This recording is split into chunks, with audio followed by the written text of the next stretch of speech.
There, I just hit go live. No, Started successfully.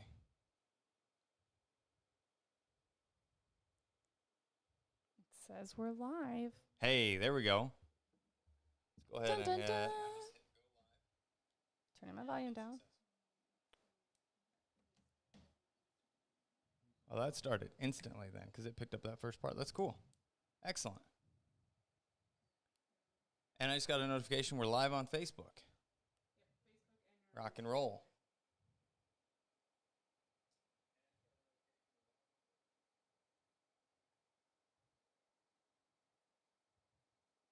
That is awesome. Thank you, everybody, for joining us this evening. This is our Bird Dog Chat with Ethan and Kat. We are here to chat. We like to...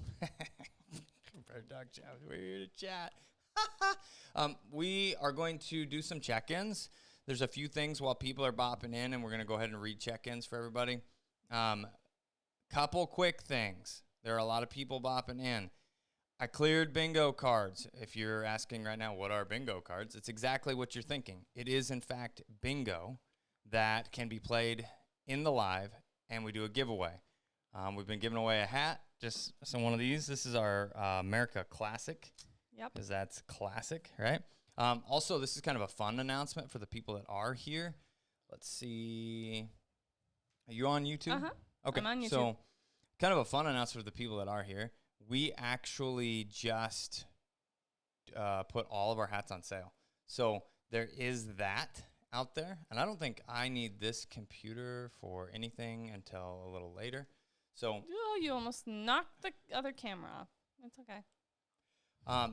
But fun announcements. Bingo, okay? So how you play, anything that we do throughout the show itself, you're going to be able to see those on the bingo cards or specific things that we talk about. Kind of a fun game. You have to be a patron. If you go over and sign up, patreon.com/standingstonekennels, not only are you supporting the channel, but you are also getting the opportunity to play tonight. Now, what do I mean by supporting the channel?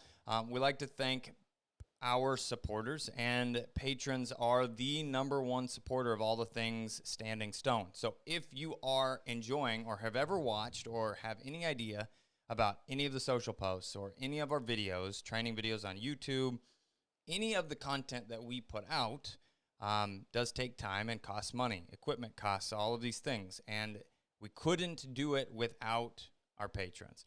If you're interested in supporting, as well as getting help, and help to the extent of a step-by-step training program, patreon.com/standingstonekennels. Now, aside from those kind of an update, do you have anything else that you wanted to mention?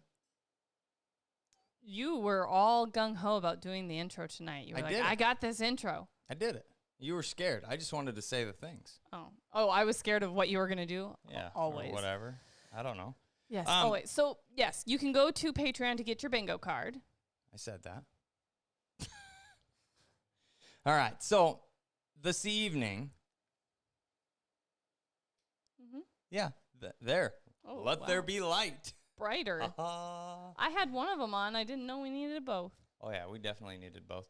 They're actually on different numbers right now. We've got yellow light and white, bluish light coming through. We got like 37K maybe and 4100. Yeah, it's more vibing quite now. so starkly I love white. it. If you read the description for tonight's chat, it said hunting season is coming. Are you and your dog ready? So this is a big question, and it's one that we've gotten on several occasions recently. A question from a patron specifically. He said, I think I already know the answer to this, but I want to take my new puppy dove hunting tomorrow or this week or whatever. Should I do it? And he said it's a public field, so there could be upwards of 100 guns all sitting around. And I said, buddy, I think you've already answered your question for yourself. It is not the right place for your young puppy. And those are some of the hard decisions. Swallow on my own spit.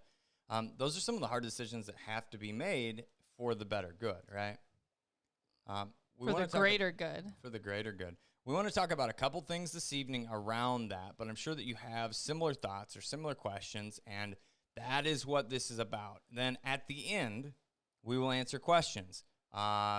You can do super chats on YouTube. Specifically. I think you can do badges. I don't really know how that works exactly on Instagram. We've only gone live on Instagram one other time. Yep. So you can do something on Instagram, but you can definitely ask questions, either YouTube, Instagram, Facebook, and we will be scrolling through the comments on all of those different options, as well as probably rolling through some of the check-ins right now. So yeah, go ahead and roll through the check-ins, but I'm going to say this twice because this is something that is interesting. I want to hit people now, and then I want to grab some people later on this one too. Fun fact, we actually have a dog training supply company called Standing Stone Supply. It's all of the things that we use and recommend, as well as there is, go into Chrome. I think it was already open. Standing Stone Supply has all of the gear that we recommend and use for training, and cool swag. Somebody said, where can I get a hat like that? You can get them at standingstonesupply.com, and we just put them on sale, so they are a new price, a new potential thought process behind that. But hats are available at standingstonesupply.com, and it's funny because almost every day somebody says, I didn't know you had a supply store.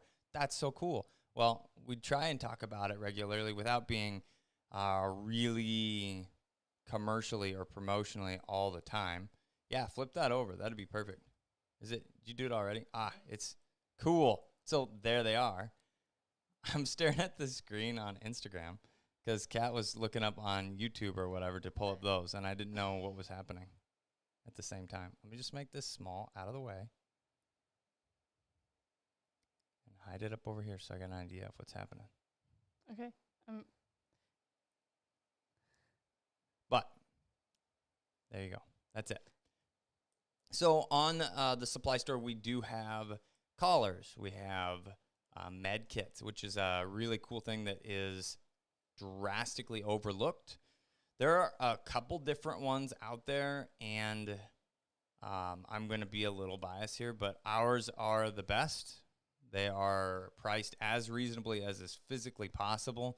You cannot, if you go and price super all-inclusive as well. Yeah, it's got everything in it that's legal to put in a bag that doesn't require a license, okay? So designed by, if you haven't already seen or ever seen, our buddy, Dr. DVM, Dr. I don't know. I always joke because he had something that he had Dr. Peter Armstrong, DVM. Yeah, so Dr. But Peter, really good buddy, he helped us pick out all the things that we would need as well as get quality stuff. So if you look on there, the forceps and the scissors and all those are quality grade, not just garbage that you can buy. But if you go and price the stuff out on Amazon, it is more expensive for you to buy each individual item, and you won't even get the bag that they come in. So we've done our best to put this together and have literally everything but the kitchen sink. Aside from having a veterinarian that travels with you like I do, this is your best option, right? I mean, it is. Now, scrolling down through these things, though, literally everything that we use, we're constantly adding and updating and changing and trying to grow that. But every day someone says, didn't know you had this, so here it is. We do. If you have questions or you need gear, we're trying to be reasonably priced, and we appreciate your support. Now, let's roll through a few check-ins. We have people on YouTube. Blair Johnson, Ontario, Canada. Florida. New Jersey. Hey, Miss Kelly. We've got Kaylin Kelly from Alberta, Canada. We've got Smyrna, Tennessee. Wisconsin. Georgia. Soon to be in Kansas. Whoop, whoop. I don't know if that means you're moving to Kansas or just coming to hunt. What else do we have? We've got Indiana, we've got a good day from Australian Chad. So for some reason, I'm assuming Australia. I mean, I could be wrong. Good day, mate. Wisconsin again, Colorado. Hi, Melanie from Minnesota. We've got Michigan. We've got, what else do we have? Somebody Darwin, sent something Australia. About a bunch of ponies. Okay, let's see if there's any check-ins on Facebook. Did you see any check-ins on Facebook? We got Washington State on Instagram. And Georgia. Alberta, Canada. Omaha. Rock and rolling. What are we missing? hit pause for a second? Oh, yeah, that would be helpful. So we can see the comments better. It doesn't look the same that way. What doesn't look the same?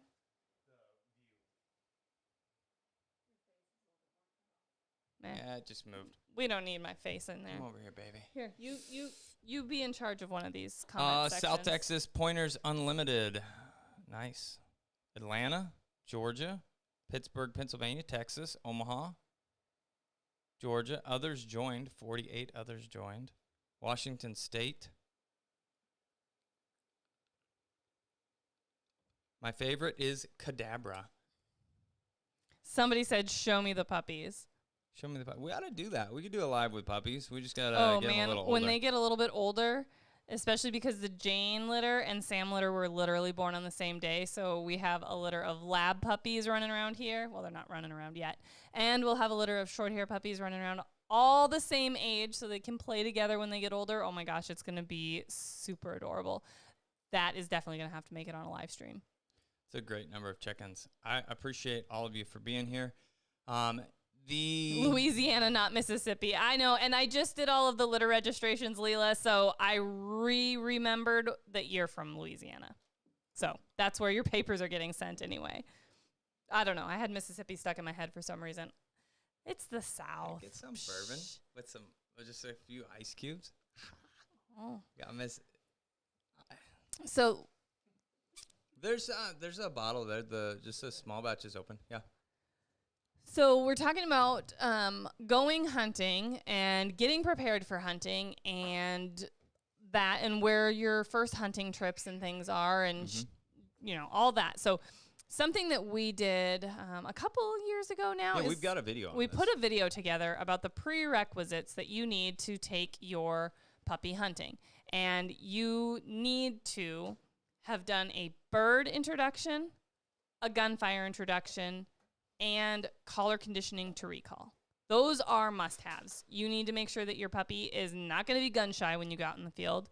They're not going to be startled by birds, by live birds, and they're going to come back when you call because that's really important. So those are the prerequisites, the must-haves, and then there are a whole bunch of other things that would be really freaking nice, but that's the bare minimum. Now, I would say kind of a judge or a sliding scale that you could put on this is if the dogs have the bare minimum, their hunting situation should also quantify as the bare minimum. Like have expectations for them to do the bare minimum.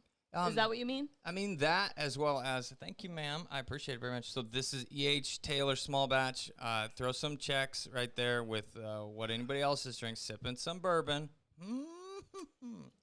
I'm not having bourbon because, that's not what I like. But I am having that's good. Thank you, some aviation gin and tonic in my 50-year celebration Navda cup. I think this is where I got approved as a judge, I believe. Yeah. So commemorated. That was in St. Croix. So I'm drinking my gin and tonic out of that tonight. I like it. Now, especially because I just got back from judging for 3 days in South Dakota. So, I want to say in regards to the minimum. So what I was saying is you got to think about it more in a respect of what's happening in that first hunt, right? So people in that specific example before, it was a dove hunt, field full of 100 people or 50 people or whatever it is, I see what you're saying. So it should be you and one other person or just you and your dog. Not you and 5 other guns or even whatever, right? So we've got the bare minimum. We need to kind of have a bare minimum setup, and that's going to allow you to gradually build on what will eventually be the fire that drives your dog forever, right? Or burn the house down and end up with a problem. And I've had a lot of people ask me about hunting their young dog with their older dog. And I think that's a big question that people have is... It's a good one. So there's things with that, right? Can I hunt them together? And I say, well, yes. My first answer is yes, because your young dog can learn a ton from your experienced bird dog. Now, they can learn some good things and they can learn some bad things depending on your older dog and what they're showing their young counterpart to do. It's just like our children. Aiden is the kid that wants to climb up on the fireplace. He wants to do this, he wants to do that. And then little brother Cade is watching him do everything, and he's trying to follow suit. So if what Aiden's doing and showing and setting good examples, Cade's learning from that. If Aiden's doing things that Cade probably shouldn't be doing, he's also learning that. So keep that in mind. If your old dog has some maybe naughty habits, your puppy could learn that from them. But if they are, understanding how to work a field, your puppy's going to learn how to search a field from your older dog. But something that can happen is your young puppy can get overshadowed by your older dog, especially if they are a really good bird dog, really great at finding birds, really great at retrieving birds. And then you've got this young puppy that doesn't have an opportunity to find any birds. They're just having to back all the time, or then they're trying to steal point because they want an opportunity to get in on the bird action too. Or they're getting beat to every retrieve, so they might as well not even try, and they'll give up on those retrieves. So you have to kind of see what's happening, and if you're seeing some patterns happening that you don't want, you need to make a change. The old dog can overshadow the young dogs pretty easily, and I'm going to pick on a buddy of mine here, Ryan, okay? He's got 3 dogs. He has dog number 1. Dog number 1's name is Cooper. Cooper is a superstar. I mean, top quality bird dog that has had all of the things. Super gung-ho about him. Not that he's downplayed his desire to bird hunt or any of those things, but pumped about dog number 1, like everybody is, right? You're doing all the things. Sent him to us for some training, prepared him for the season. I said, these are the things you have to do in order for your dog to be able to excel, and he did all of them. Hunted the crap out of him. I mean, he learned how to grouse hunt with that dog. And means Cooper got everything, right? Yep. He got all of the good. He got all of the experiences. He got to make mistakes. And lots of time. He got lots and lots of time on the ground. We got little man. Hey, Aiden. Are you supposed to be back over the house? Okay, where's Grandma? Okay. We had a little visitor. I heard a little voice over there. Yeah, he figured out where our we go. live streams are on Wednesday night. He was sitting over here before we started. He was talking to the microphone. He's like, hello, hello, hello. Dad, who am I talking to? Hello, hello, hello. Who am I talking to? No one yet, buddy. Buddy, you got to tell us a story. You're going to get good at this because you're going to have your own show someday probably. But Ryan, right? So he's got Cooper. And then Cooper got the opportunity to come out and hunt with us in South Dakota with him. Got all of the experiences, did all of the things, and turned into a really, really nice bird dog. Came back for a little tune-up training, finalized some extras in the retrieving category, kind of that second season polish category.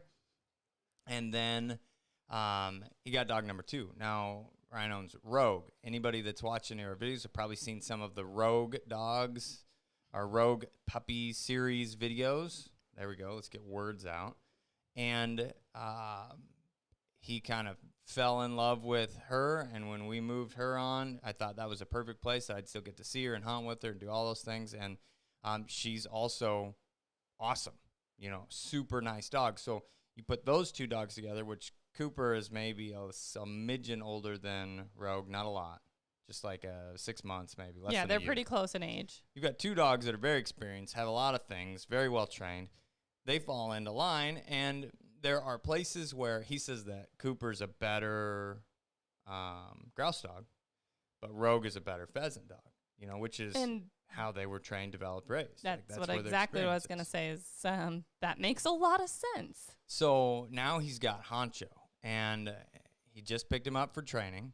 Honcho is, and I told him, I said, this dog has the potential. That's a Piper Vex puppy. Yep, Piper Vex puppy. I said, this dog has the potential to be the best dog that you have ever owned. He's like, man, I don't know. I've got 2 really nice dogs. I'm like, no. This dog he's got it. And said, but he isn't going to have the opportunity to do it unless you give him the opportunities that these other dogs had. Rogue had a lot of, she had my eye on her through development, which was, I'm making sure you're not getting overshadowed. You get to run with some of the big dogs, but then you get pulled out to where you are, quote unquote, the big dog, even as a puppy, which just means running to younger dogs together that are going to be more equals, not overshadowing each other. And then same thing with Cooper. I mean, you got to be able to pull Swallow. Like, we're struggling today, or, you know, this is a good spot. I want to make sure and put the seasoned dogs down so everything happens well, or it's easy. It's the easy button. Yeah, and so that's something that I think a lot of people need to realize is when you have a young dog, your first season out with them, everything's not going to go perfectly. And you're not going to have a perfect day in the field.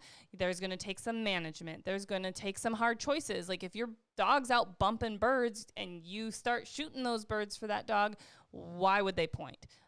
So we need to slow it down and take the time to handle the birds properly, to make sure retrieves happen properly, and not just so quick pace that you can't focus on each individual piece. That ultimately, if you put the time in now, years to come, you're going to have this really nice polished dog that is going to be easy. But if you just push the, fast forward and try and rush things and just, wham, bam, thank you, ma'am, you're going to end up creating a really sloppy dog that ends up being a pain in the butt and a headache to deal with, and need a lot more training and all these tune-ups just to make them, I don't even want to say halfway enjoyable in the future, because they're just going to always try and be pushing the envelope. Well, the thing about it, I believe, my experience is, when I look back at the dogs that we have and have developed that are really, really good, which I'll be honest, there are some that are better at different things than others. We don't have one giant collection of quote unquote perfect dogs. There is some variance there, like, who's better at wild bird hunting, quail versus pheasants versus, what have you. But the dogs that had the experience as puppies that really got hunted are the dogs that seem to truly excel the most. And that's kind of, I don't want to call it the impression stage, because that's not a real age range, right? It's the impression stage falls through a development of like closer to maybe 4 to 6 months or something like that. And most of these dogs are not hunting in that time period, but it does fall into their impressionable state of,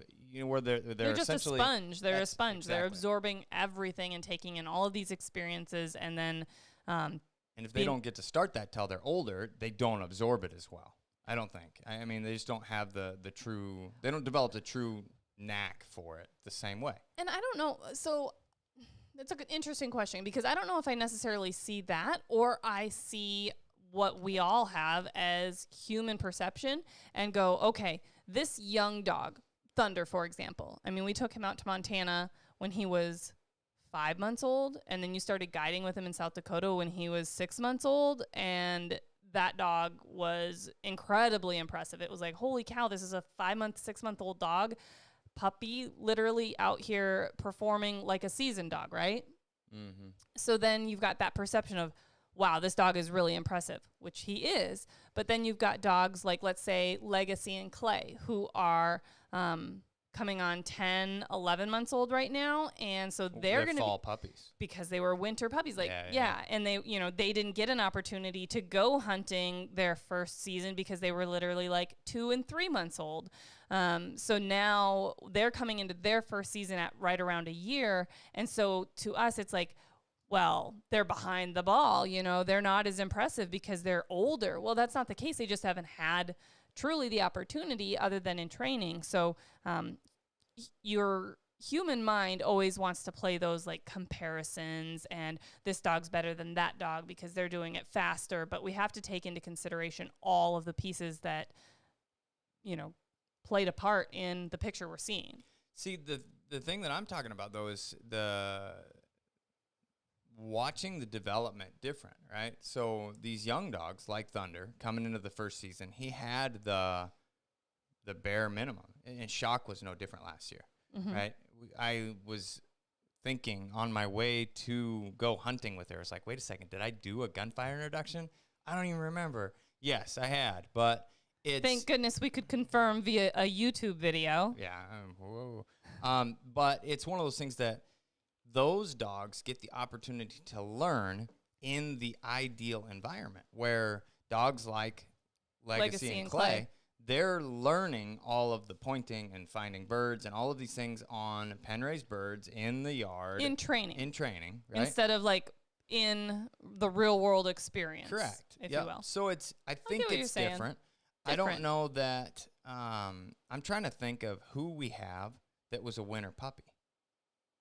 You know, because Muddy started at 5-6 months old in the field, like that category. Yep. Thunder. So Trix was a winter puppy. Trix was a winter puppy, and Trix is a beep bird dog. I'm not even going to say it because it's live. Bad. Nobody can beat it. He's a bad mamma jamma. Yeah, she's I'm talking bad mamma jamma. Yeah. So she was like that, where she got the training like what Legacy and Clay are getting. But then when she rolled into her first season, it was like click, click, boom. She got it all. She knew everything. Watch, man. I don't know. I don't know. I think your argument. You smell what I'm stepping in, but I don't know that there's truly any validity there.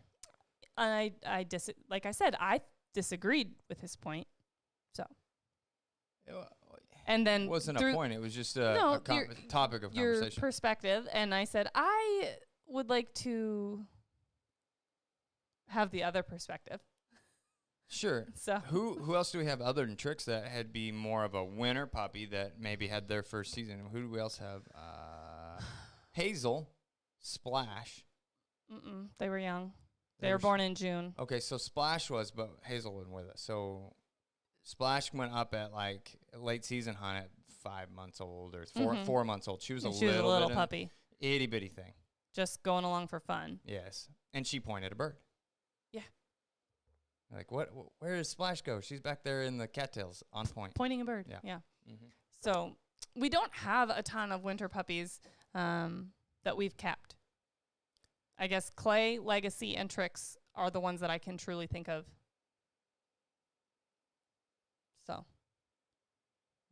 Sorry, I was reading this because it asked something about that. It's the Australian Chad from Austria. I saw a thing about that. It's like, oh, yeah, you're Austrian. Yeah, so, I mean, it's a question, but it actually like pertains to what we're talking about. So, and I think it's really applicable, something that we can talk about. So Australian Chad said, so is on-the-job training after basic training better than waiting until they are fully trained at home? Absolutely. And I tell some of our clients this too, that bring their dogs in for, basic training, if you will, to be ready to take for their first hunting season, but might not have like a perfect retrieve, a polished retrieve.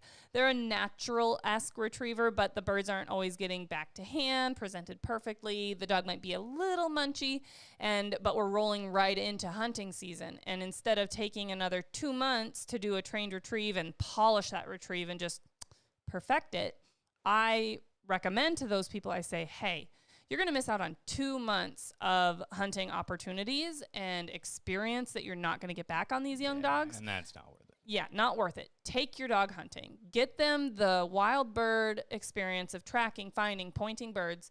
And then if their retrieve gets sloppier, bring them back in the spring for a tune-up and focusing on that trained retrieve and get that finished up.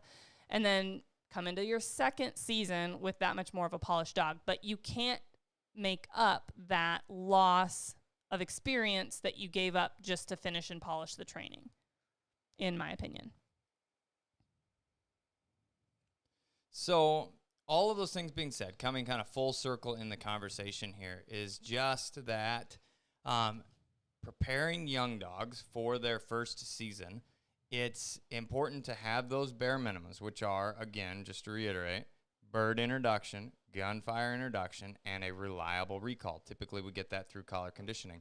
But what are some of the other things that are beneficial? If you are working with pointing dogs or versatile dogs, whoa training is going to be really freaking nice to be able to have some level of handle, ideally through collar conditioning. Again, to be able to say, whoa, stop, stand there, don't move. It can be a safety thing. It can also help just from sheer steadiness and helping the hunt go nicer. I'm not talking about steadiness beyond wing, but having a good handle on stop and stand there for a second. I'm fat and out of shape and I can't keep up with you or what have you, whatever, right? So it's Some of the other things that'd be nice is a reliable retrieve. It's going to be helpful. Not all dogs have a natural reliable retrieve. Some of them we're going to do formal retrieving work. We have video series on that as well. But it's also, what else we got? I think having some tracking experience isn't a bad idea, to have your puppy understand how to use their nose in a concentrated effort to find wounded game, because there are lots of times where you wound a bird and it runs off, and a dog that understands, hey, I need to focus in this area and see if I can track this out, is a definite benefit. I know that for the natural Not ability. You don't ever wound birds, but me, on the other hand. Right. Cat either clean misses or kills them dead. Well, yeah, there's some missing that happens. But it's something that we prep for and train for dogs that are running the natural ability test, and that's because it really does help the dogs have a better understanding of what they need to do when it comes to hunting season. And then once they have the basic understanding and idea of, oh, I can follow my nose to a potentially wounded bird, and I'm not just searching, I'm focused. It's like that experience on actually hunting them. It's like, click. Oh, this makes sense now. Yeah, you want to talk about a tracking fool? Muddy. Yeah. 100%. It's one of those things, a buddy that I've hunted with, that's his favorite dog, and most people get the opportunity to hunt. She's going to find that bird for whoever it is that is wounded gone. One? Yeah, that wounded bird that's quote-unquote gone. She's going to find it somehow. I have no idea how. She is able to stay so focused because there's a lot of things in life she can't stay focused for. But tracking a bird out, that is one of them. She is a machine. Yeah. So we were hunting kind of on the edge of this cattail slough, and it was a push down some warm season grasses in like a little CRP pocket. And when they had walked into where they were blocking, birds had gotten up. He'd shot a rooster, and it went down. He's like, it's right there. I know where it's at. Well, we get over there, and the bird's not there. He walks over after the whole deal because it's a smaller push, right? So we're jumping in. Birds are starting to go. They're like, wham, I knocked it down. I know it's there. I'm not going to waste time looking for it because there's birds flying everywhere. I know it's dead. So he thought. Well, we get over there, bird's gone. And Muddy, who was with me at the other end of the field, comes in. And I'm like, I don't know. Let's get Muddy up here. I bet she can have a chance at this. Well, that little girl, I'm talking, looks like a dang bloodhound. Nose to the ground, which is not the way all dogs track, and it's not a requirement of tracking, but nose to the ground. She is just like sniffing, and works out this way, and then down into this, and all the way up into this. I mean, probably 150 plus yards. Probably at least that. And then I'm like, whatever, it's gone, right? It's gone. We don't have anything else to look at. It's fine. We've made an effort. Yep. It's gone. And some of the other dogs had kind of gone with her, and they looked a little birdie, and then they all pulled off, and then there's Muddy, still going. And she up over this little hill, and right across the crest, I see the bird try and fly, and then she take off, run it down, catch it, and then the chase on the other dogs spot that, and then there's three of them over there running down. They catch the bird and bring it back to us. So it was super cool moment, and that's not the only one. I mean, the Muddy tracking stories go on forever. That she's followed birds for hundreds of yards and picked them up, recovered birds that you thought were gone. Yeah, really cool to watch, and not every dog has that level of focus and determination to see it through. So pretty cool mud story. Well, I hope this helps. If you had questions about whether or not your dog was ready for the hunting season or is ready for the hunting season, or how to go about hunting your first puppy their season, your puppy their first season. There we go. But at this point in time, I think it's a great time to move into some questions. I've seen quite a few bop in. I'm going to try and pull them from each individual platform. I see one that's, let's roll here real quick. Saw one. That one looked interesting. If I could read it from here, it's a little bit small. It says, I've got my 1.3-year-old, can't get my 1.3-year-old dog to stop crying, howling anytime I walk away from the truck when he's in his kennel. Any tips? So this is interesting. And if you find the answer to this one, let me know. Any dog that I've ever owned that's been worth a darn hates to be left in the truck. Whether they just hunted half the day, the full day, however long, they hate being left in the truck. And what we actually do, especially from a guiding standpoint, it's one thing that I absolutely can't stand. Listening to dogs, you're walking away from the truck, you're 400 yards away, you can still hear in the truck, right? We just put bark collars on them. Bark collars are an easy way to get a reasonable correction that's perfectly timed, and it says, quiet down.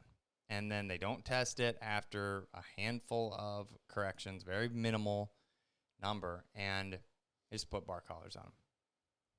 That's it's as simple as it gets. One, it's 100% normal. So if your dog is making some noise, it's fine. They're excited. Put a bark collar on. Yep. And then you don't have to worry about it anymore. It's a good question. This one I really want to answer from So we got a Facebook question. Yep, Facebook question. Cody Newbie. Wire hair pointing Griffon. I'm struggling with hold conditioning. If the dog is retrieving from land, I usually don't have an issue. But from water, goodness. He picks up bird, gets to bank, drops bird, shakes off, and heals up for the next retrieve without desire to go back to get downed bird, almost a year old. So one quick question I have for you is, have you actually done a trained retrieve, a full trained retrieve? It sounds like struggling with hold conditioning. Have you only worked on hold conditioning, or have you completed the trained retrieve process? But a common thing that happens when dogs exit the water is they want to shake off. They want to get rid of that water. It's very natural, but it usually includes dropping the bird, or they try and shake with the bird in their mouth and it falls out of their mouth. Not only can you lose a crippled duck in that situation, the dog drops it, shakes off, and the duck crawls away and then gets lost. If you are prepping for the NAVDA utility test, that is definitely something that you would be faulted for. If the dog drops the bird to shake off and then drops the bird and it gets away, that would definitely not be a good thing. So things that you can do, even if you haven't done a complete trained retrieve process, is interrupt that behavior. Anticipate that it's going to happen. You know, every time your dog comes out of the water, as soon as they get to a certain point, they want to stop and shake off. Well, interrupt that. Even if they haven't had a full trained retrieve, you can complete a recall. So if they've had collar conditioning recall, you can complete the recall, which also is part of the retrieve process, and not let them stop to drop and shake off. So they're coming out of the water. As soon as they get to that breakover point where they're thinking, I might start shaking, or I might start dropping this duck to shake off, vibrate on the collar or whatever your collar conditioning cue is to complete that recall. Say, hey, pup, pup, pup, here, keep on them. Keep them focused on completing that recall to you. And as soon as they get to you, then you can have them present that bird, take that bird, try and anticipate them setting it down and getting that bird from them before they drop it. And then say, okay, and let them shake off. So a couple things there is like tips and tricks to work through.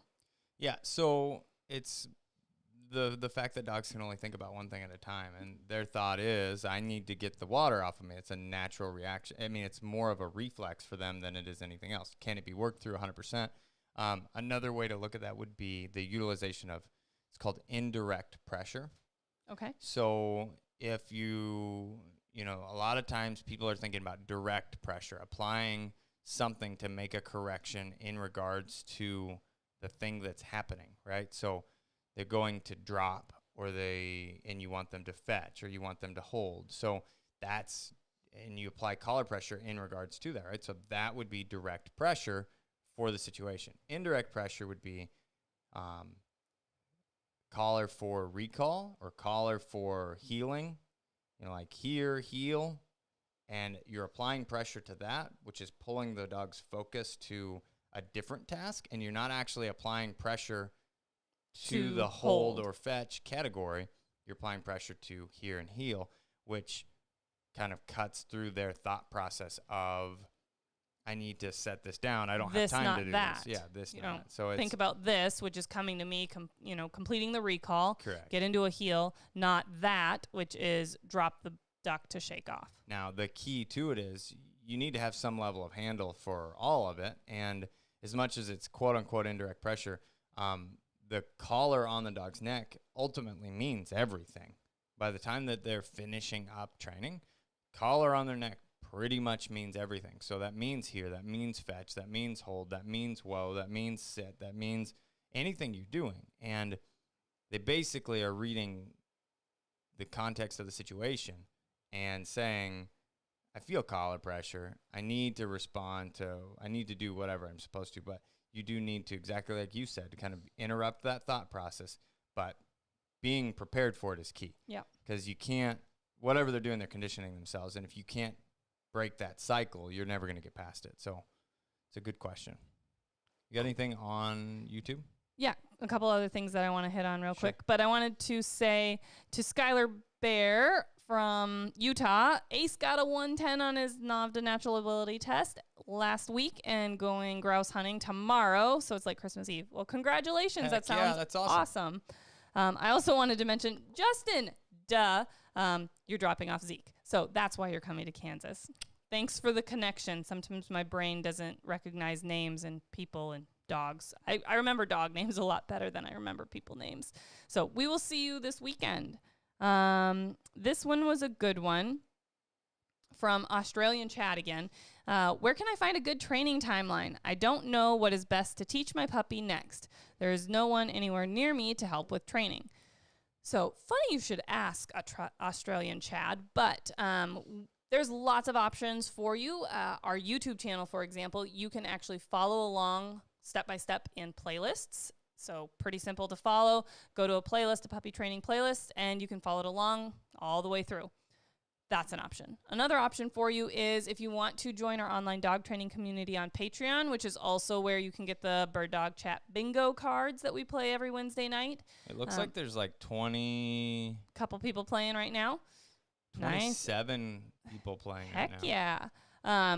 So then you can join Patreon, where we can actually help customize a training plan for your specific dog and your specific situation with weekly check-ins or bi-weekly check-ins, depending on what level of help you feel like you need. As well as we do have a step-by-step training program out that we are giving away to patrons, basically. Yeah, it comes with the step-by-step training program. So that's it is a subscription service. You start at $200 a month on that step-by-step program that you get all of the things.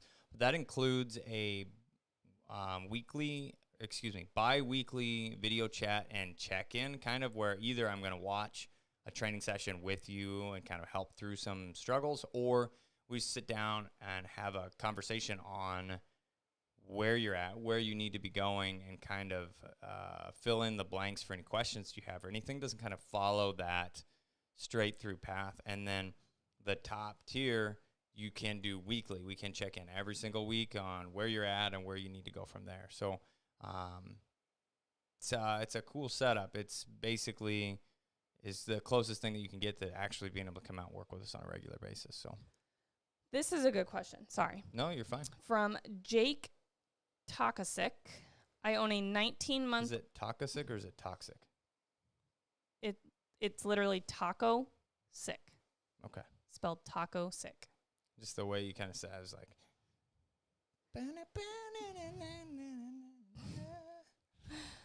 I own a 19-month-old GSP. What's your recommendation on how long should I hunt my dog? Hours, days, or hours per day? I'm thinking of taking a trip this November for 3 to 4 days and don't want to overwork him. So there's only 24 hours in the day, so we're going to cut to under that. And I think this is a good question because it's not till November, so you've got a couple months until then. And conditioning is so important. That makes all the difference of how long you can hunt your dog and how well they're going to recover, how well their pads are going to be conditioned. And obviously, we also have to take into consideration heat. So if you've got abnormally hot days, you're going to have to take that into consideration so your dog doesn't overheat. But if you don't have your dog properly conditioned... Sorry. Why did that do that? It opened it up, and then it was... We just need to open it up, but I'll just do that. Yeah. Okay. Open it back up, though, because how did you get there? I clicked on to reply to that, and then it pulled it up. Because that would be a better way to get to the comments. But yep, and then you just got to click right there. Sorry. I like that. Okay. Nice. How much? But conditioning is really important. So some dogs, if they're just couch potatoes all off season and haven't really done anything to prepare for the season, and you're going for a 3 to 4 day hunt in November, no matter where you're going and what you're doing and what the temperature is like, your dog is only going to be able to do so much. And they're probably going to overdo it the first day and push too hard and either wear their pads off or pull something or hurt something or just be too exhausted and not able to recover well the next couple days. And so you're going to get maybe 1.5 days out of your 4-day hunting trip. So proper conditioning is really important, and starting that now to prepare for your hunting trip is highly important and something I recommend. Yeah, so toughening pads is one of the keys. I think that on average, dogs stay in decent enough shape and can stay in pretty good shape. But the biggest thing that's going to take you out of the game is soft or weak pads, especially if you get into a different environment than what you're used to, maybe even just a little tougher cover from a sense of a drier, sandier area or rocky area. All of those things are going to beat pads up. So the more time that you can get out on sand and gravel roads, and this is under a controlled situation, we are very fortunate to have a long driveway that's gravel, and that helps it's really, really safe. But the more that you can get your dog's pads out to be toughened, and rock and gravel is a really, really good way to do that. You find anything up there? I'm looking.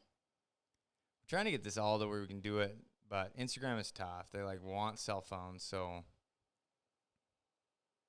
got one there? What are your thoughts about getting dogs too close together? Oh yeah, that's a good one. That's a good one. From Instagram, Slofs or Sloths. I mean, it could go either way. Hey guys, I'm wondering what your thoughts are on getting dogs too close together in age for the average hunter. Thanks. So that's a really good question. And it's not like a blanket statement that works for everyone because everyone's situation is different, how much time you have. But keep in mind, puppies take a lot of work. And I would consider anything under a year of age to be still in that puppy development stage and category where you're working on teaching them all the basics to be able to then ultimately hopefully take them hunting, as well as have a family dog that is well behaved. So if you're getting a dog in that year age and you're getting a second dog, you're going to be working on a lot of the fundamentals and learning and basics for both dogs at the same time, which can be difficult. The other side of it is then you're coming into your first hunting season with 2 young dogs that it might be their first season. And how do you make sure, like we talked about earlier, giving each of those dogs enough time to really gain the experience that they need in that first season to put the best foot forward for their entire lives from this point on. So, but if you hunt the heck out of your dogs, have a ton of extra time to work and train, we probably aren't a great example because this is what we do full time for a living. Ethan hunts a lot. I get to hunt with him as well. We've got 2 people that can handle these dogs. We typically have 2 puppies a year. Yeah, on average. I mean, 6 months between our dogs is a lot. Yeah. It would be on the anything more than that, where we're waiting a year to add another puppy, another dog to our program and to our string, really slows us down, as well as if one of those dogs doesn't make the cut, then we're that much farther behind from addition to our breeding program standpoint. I would say that happens more than is probably brought into or thought about. How many dogs we wash out, how selective our program for what we keep really is. And but it does. It's a giant time suck, and that's what you don't get back, right? Time. So it's one of those things that if we aren't, and that's the other side of it. That's the reason why we do breedings. I'm interested in a dog out of this breeding. That's the main reason why we're doing them. Now, we can't keep multiple puppies all at the same time, but we keep them pretty close together. So it's we're not a great example, no. But that would be my recommendation, is a minimum of a year. And there's probably out there other people kind of shouting at the screen right now going, oh, I get 2 puppies a year, or 6 months is the minimum. But for the reasons that I mentioned, just being able to give the true time necessary for development of that dog, and to give them a fair shake, I think probably 1 a year is kind of that sweet spot. It's a good one. As well as something that you've mentioned before in other conversations is when you get 2 young dogs that are that close in age, they come in together, but they also usually go out together. So when you've got an old dog kind of slowing down, the other dog is probably at about the same point. So you lose both of your hunting dogs also approximately the same time. Yeah, it helps have a little age there. You got called out here. Uh-oh. Or we got called out here. How did your test with Grit and the chicken go? We didn't do it. Mm-hmm. Well, first of all, she's in heat right now. Yeah. So that's kind of nasty. We have the luxury of having a kennel, and the dogs that are in heat kind of get and we've got enough. Out of the house. Yeah, well, and we've got enough dogs that it's like, okay, while you're in full blown heat, I don't need to try and mix you into the house routine, which also involves 4 or 5 other dogs. And typically at least one male in that mix, whether we've got Vex or Thunder or Clay, and they don't need to be having that distraction of a female in heat right there. So she is in full-blown heat, so maybe we'll get to the chicken breast test once she's out because I want to win. This is you're going to lose, but this is a good question. Kelly has here. It says, talk about ways to condition dogs' pads for hunting if roading isn't possible. And I get that not everybody has the luxury of being, like I said, the optimal thing would be to have a gravel road that you can run your dogs on that toughens their pads. So if you don't have that, there are going to be some options. Some of the people in different parts of the country are going to have access to beaches, which that sand will be beneficial for a number of different things. But then the last case would be, there is actually a product out there that we do use and have used, and it's part of the med kit, but it's one that was requested, and I think that we'll end up breaking it out of the med kit so it can be purchased individually, which is not currently set up that way, but we can make that happen by tomorrow. It's called Tough Foot, and Tough Foot's a combination of a couple different things it's primarily alcohol-based, but... And iodine. Alcohol, iodine, there's a few other things in it, though, but you spray it on their pads, and you would do it twice a day for, I think it says for the first week or so, and then once a day for the second week, and then that helps to essentially dry out. Yeah, there it is. That helps to essentially keep the pads drier and toughen them up, basically. Because you think about when your hands are nice and soft and all lotiony, they are easily... Lotioning, oiling. I can't take it anymore.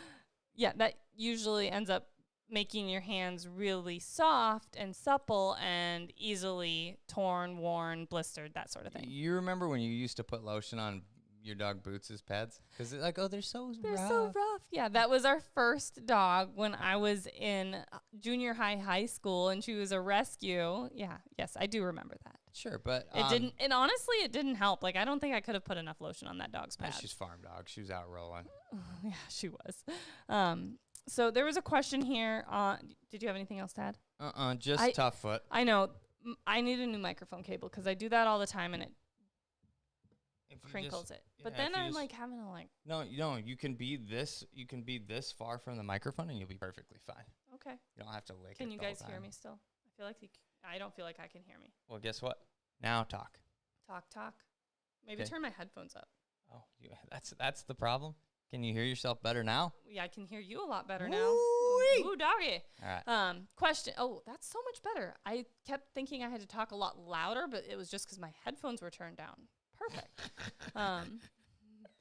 On Instagram. You're funny. Mayor for mayor.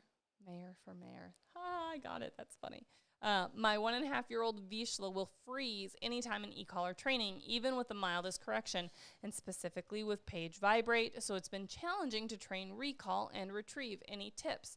This is a good question, and one that we have seen through Patreon clients. just people reaching out to us like yourself with questions.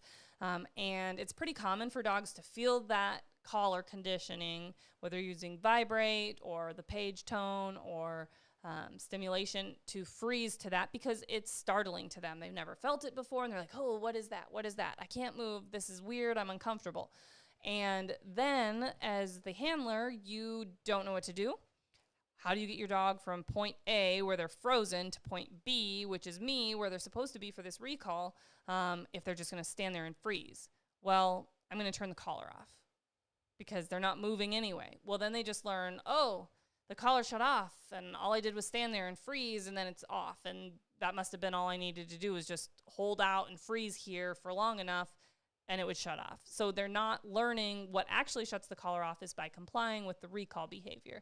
So a way that we go about helping them is to clip a check cord to them, a long line, so that if they stop and stand there and are frozen, instead of having to go to them or just shut the collar off, you're actually able to give them some light tugs to get their feet moving. It's not necessarily a constant pressure of reel them in like a fishing line, but tug, they kind of take a few steps. That gets their body moving, that momentum starts, and then you can just keep on them. Again, redirect their focus from thinking about this collar and I'm frozen, but pup, here, come on. And you get them to keep moving, get to you, and as soon as they're to you, that vibrate or that collar shuts off, and then they can start connecting the dots of, oh, me getting to my person is what shut this off, not me standing here frozen shut this off. And keeping that check cord attached to them for some sessions to help anytime they start to freeze or need that little bit of redirect to get their feet moving again, because Ethan says this all the time. Dogs' brains are directly connected to their feet. So sometimes they kind of get stuck and they're just like frozen, blank face. And it's like, how do I unstick them? Well, I get their feet moving and then they're like, oh yeah, I can think again. You asked me to do what? Oh, sit, got it. Or, oh, recall, got it. So try that with the check cord to get them moving, and I think that you'll have a lot of success. We had some follow-ups that go in with, it was very good, hon. We had some follow-ups that came in with the roading in regards to that, and something else that I kind of thought of outside of a product, Tough Foot, just running on pavement itself will also toughen pads. The thing you have to watch this time of year is just the heat factor involved with that.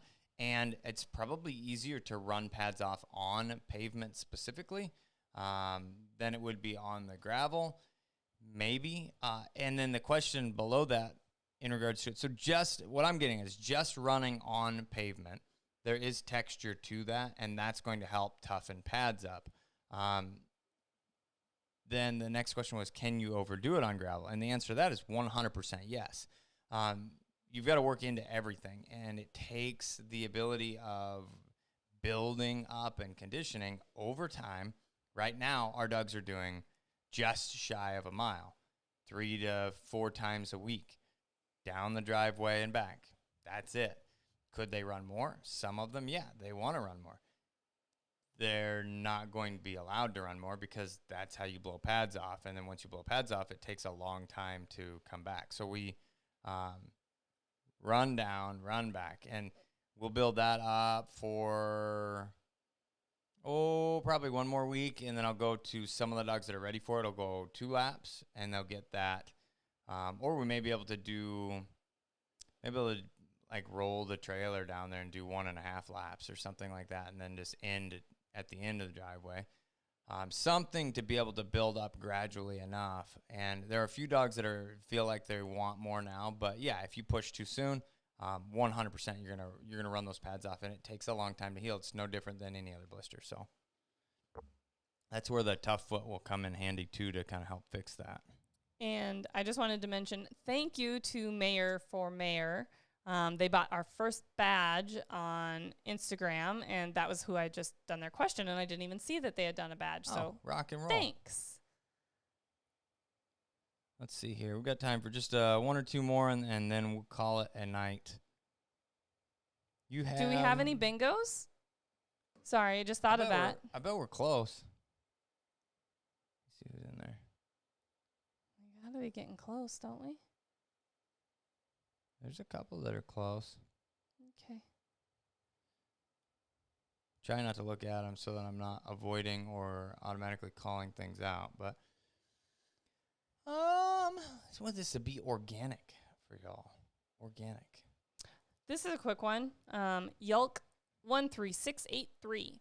Do you change your training regime when your dog is in heat, specifically her first heat? Nope. Other than... don't run her with a bunch of boys. Yeah, that's all. Swinging D's.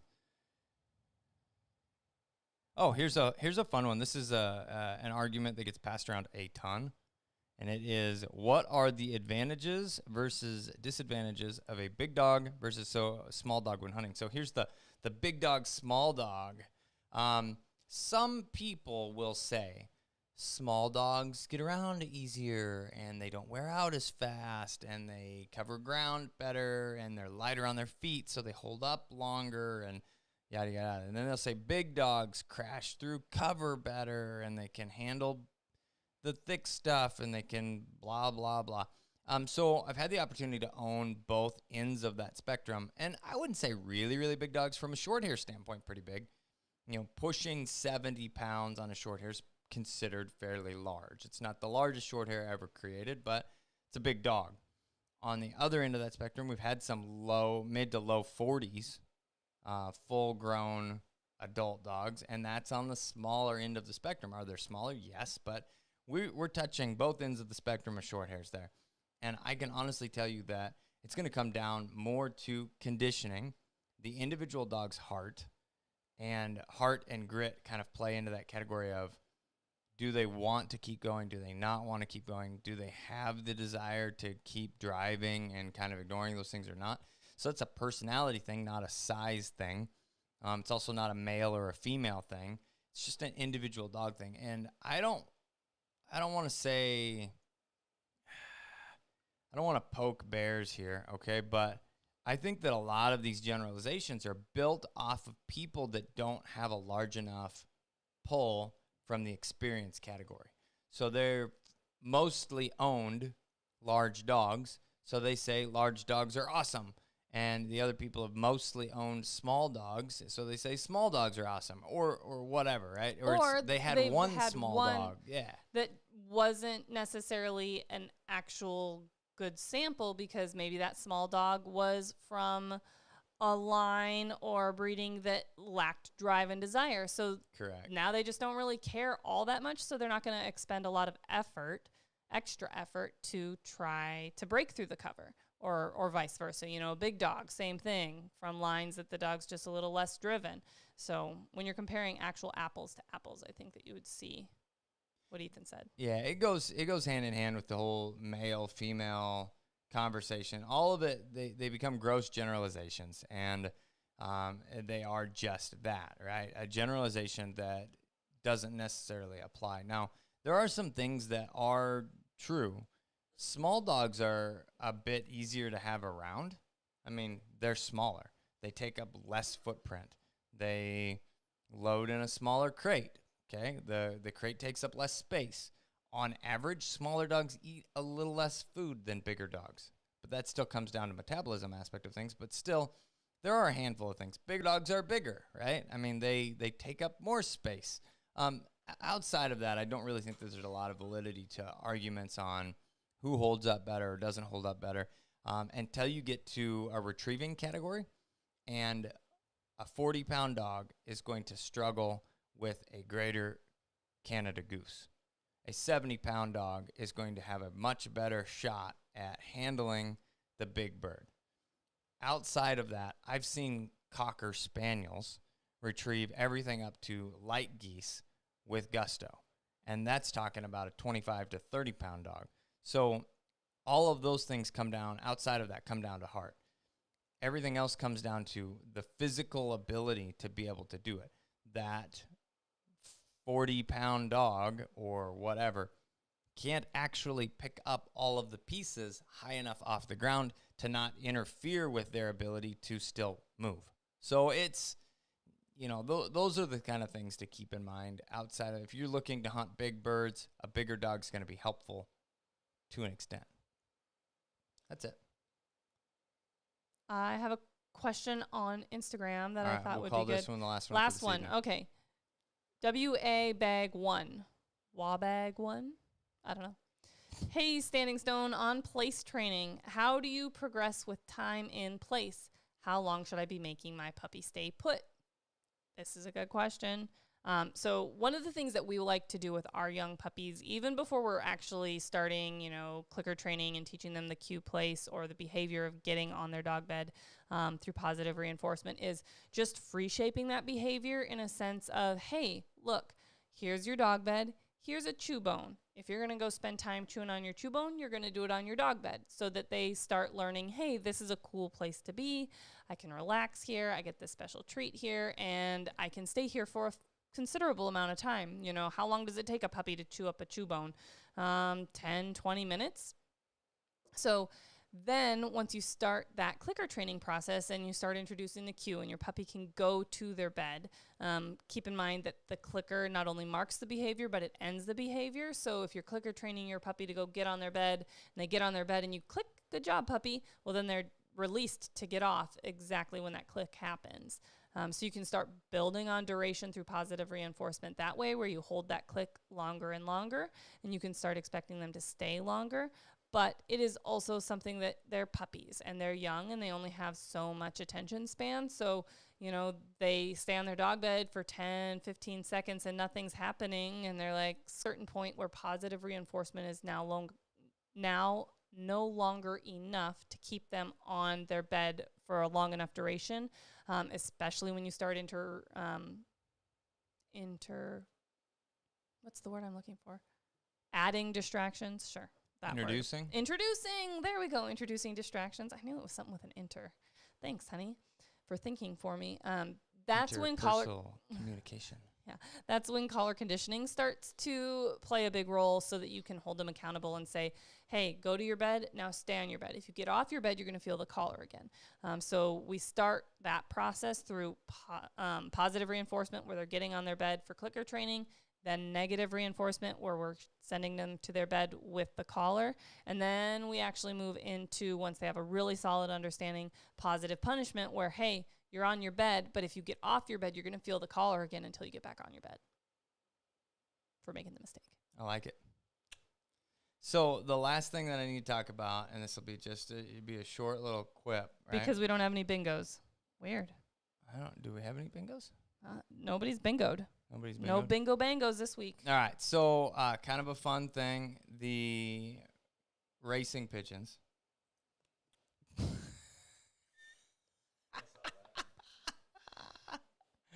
Oh, wow. That one hurt. Like, I felt it stabbed me right through the eyeball. Literally, we're getting set up for this. And it's 7:27. Not quite. Like 7:17. And Ethan's like, I got to go feed my pigeons real quick. I'm like, we're going to run out of time. We still got to set up lights. We got to do this. We got to do that. We got to make sure that everything's set up. And you're going to feed your pigeons because you didn't feed them earlier. Frickin' pigeons. Well, the fun part about it is they are well underway in the training for the tracing category. That's where I just drew the picture for you in my mind of how that went. The training is well underway. The first race that is going to be doing anything, if you guys are interested in looking this up, it's the Hoosier Classic One Loft Race. We got a bingo. The Hoosier Classic One Loft Race is in, where's it at? 1-4. Anyhow, you can look it up online. They're based out of Indiana, Hoosier. And they are currently flying. They're up to like the 30, 40 mile category. And they'll be, no, that's not one. We haven't shown our cell phone to the camera yet. No, go to a different one. That doesn't have any of the things there. So they're in the 30, 40 mile category for training. And the activation is going to be towards the middle to end of this race. And what I mean by activation is you fly 100 miles. And that enters you into the series of the races. Once you've got the activation, then they'll do usually a series of 3 or 4 races. It'll be like 150, 200, 250, 350, and they make these bigger jumps. But I've got a team. All 5 of them are still flying well, doing a good job. Right now, it's you can't tell a whole lot until after the activation when they start doing mass releases, because there's 3,000 birds in this race right now. It's a sight to see. Is your computer shot for the evening? The battery die? Yeah. So, what's up? Oh, did you?